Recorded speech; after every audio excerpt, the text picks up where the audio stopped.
Anthony Delon a accepté d'évoquer un sujet très intime et personnel. Des confidences à cœur ouvert. Invité dans l'émission Le Figaro la nuit, Anthony Delon est revenu sur plusieurs pans de sa vie. Bien évidemment la mort de son père, survenue le 18 août dernier.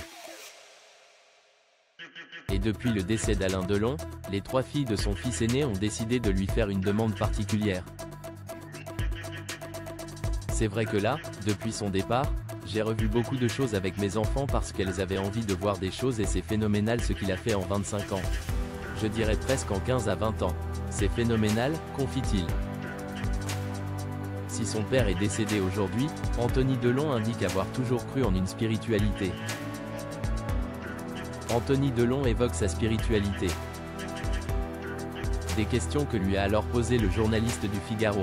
Devant Notre-Dame de Paris, Anthony Delon ne cache pas sa surprise de devoir évoquer ce sujet. Évoquant sa spiritualité, l'aîné d'Alain Delon précise ne pas croire profondément en un dogme mais bien en une présence supérieure.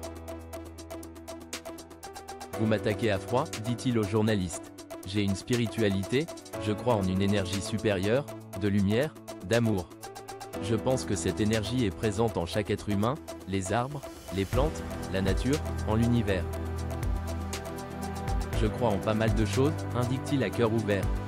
Lors de cet entretien, il est aussi revenu sur des sujets plus intimes et certaines rumeurs au sujet de son célèbre père. Notamment sa possible bisexualité. Je vais vous répondre. Je ne vais pas donner écho à ça parce que ce serait rendre service à la personne qui l'a écrit. Pourquoi est-ce que je lui ferais ce cadeau ? Lance-t-il. L'aîné d'Alain Delon évoque les rumeurs sur la sexualité de son père. Désormais, Anthony Delon souhaite garder les meilleurs souvenirs possibles de son père et surtout le laisser reposer en paix. Il est parti, il faut le laisser tranquille maintenant, il faut arrêter avec ça et avec tout le reste. C'est la mémoire des morts qu'on honore, ce n'est pas celle des vivants. Il faut le laisser en paix. Et même si le père et le fils sont passés par des moments parfois très difficiles, tout le mal qu'ils ont pu se faire est oublié.